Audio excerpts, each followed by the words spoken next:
Okay, morning all. Thank you for the invitation to come and speak to you all this morning. So I'm going to talk about Drax and our efforts in CCUS and decarbonisation, but I'm also going to talk about zero carbon Humber, which is a cluster that we've jointly formed with our partners Equinor and National Grid. So Drax is the largest decarbonisation project in Europe. It's also the biggest biomass power station in the world, and last year we contributed about 12% of the UK's renewable energy. Converting to biomass enabled us to be carbon neutral. So the idea is that the tree absorbs the CO2, we use the fibre from the tree for fuel, and the CO2 we release is the same CO2 that the fuel absorbed while it was being grown. Adding CCS to that causes us to be carbon negative. So the idea is instead of releasing the CO2 back into the atmosphere, the CO2 is transported and sequestered and locked permanently underground. The CCC have looked at what's required to achieve net zero by 2050, and there are still around 90 million tonnes of positive emissions even after all of the deployment of renewables. So we need something to offset that. 50 million tonnes of that offset is expected to come from negative emissions. 50 million tonnes of that will come from BECCS, bioenergy carbon capture and storage, and Drax could be a third of that. So it's a significant contribution to the UK's negative emission requirements. So this is what CCS looks like. I'll very briefly explain it for those that don't know. So we have a power station with a flue, and instead of releasing that flue gas to atmosphere, we put it through a solvent process. So it goes through an absorber. So the CO2-rich flue gas goes through an absorber. In that absorber, it interacts with the solvent, and the solvent is specially designed to capture CO2. So the flue gas goes through once, it's a once-through process. The solvent goes round in a circle. So clean solvent comes in the top with zero CO2 loading.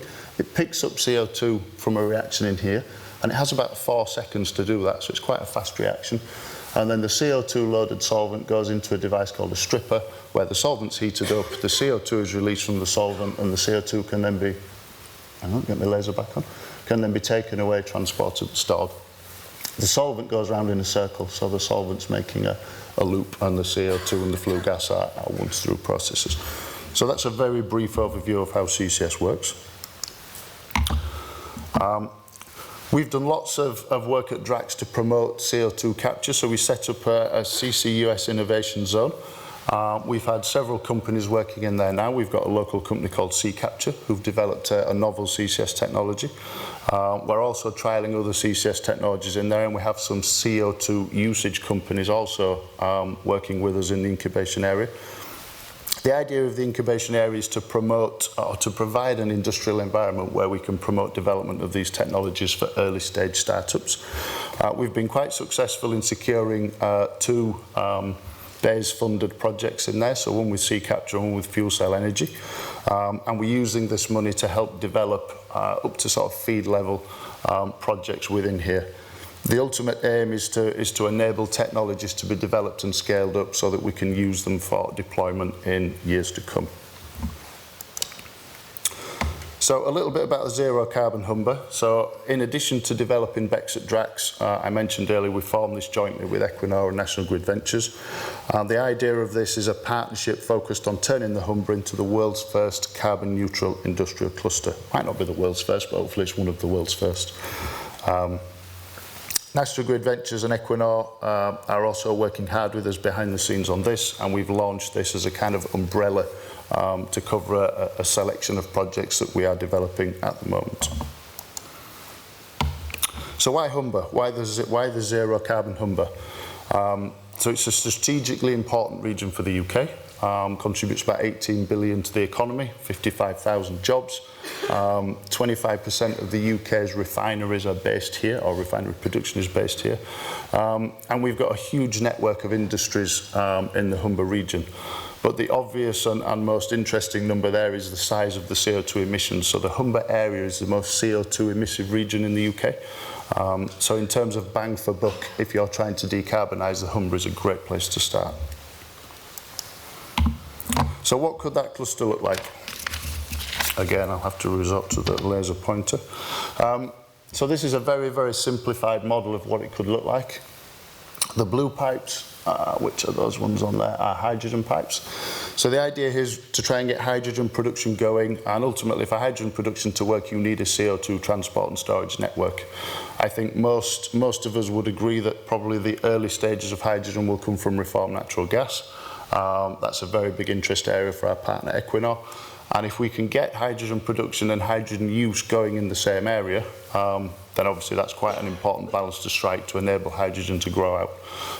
The idea then is we can use that hydrogen that we produce and we can transport that around the Humber region. It can provide a fuel for decarbonising other industrial emitters, and that's a really important thing for UK government to try and encourage decarbonisation of industrial sectors. The white pipe in there is the CO2 transport network. We're very fortunate in this area. We've got some geologically perfect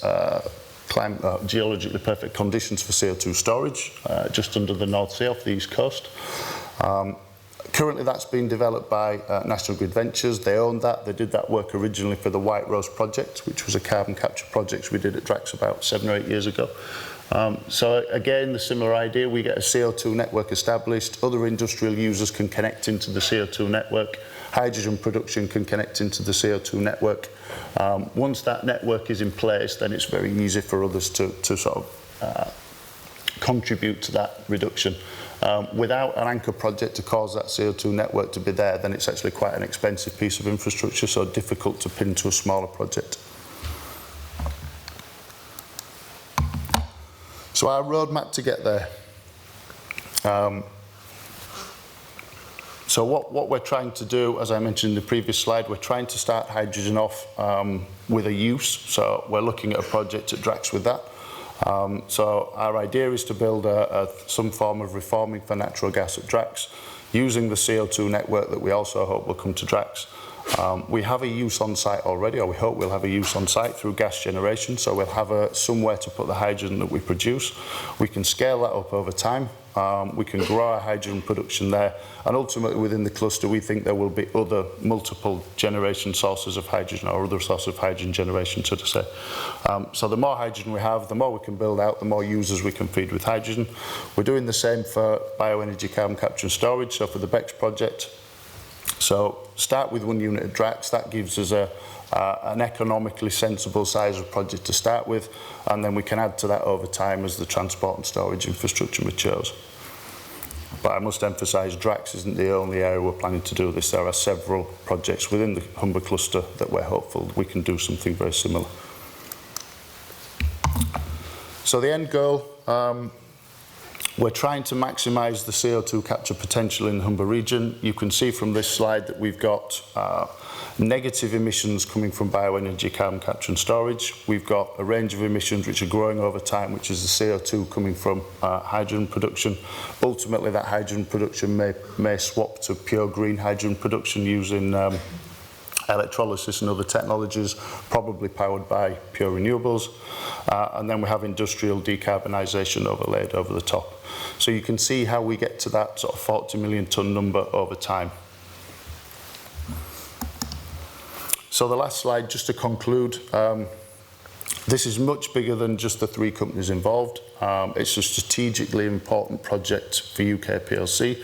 It's probably one of the big pathways to enabling us to hit that 2050 decarbonisation number. We welcome involvement from industrial businesses. I think between Equinor, National Grid and us, we've probably touched most of the businesses in the Humber area, but we're always welcome to have conversations with others, and we'd welcome that. We'd also welcome letters of support to try and sort of reinforce how important this is to the Humber region. So that's my last slide, and I'll be happy to pick up any questions towards the end. Thank you.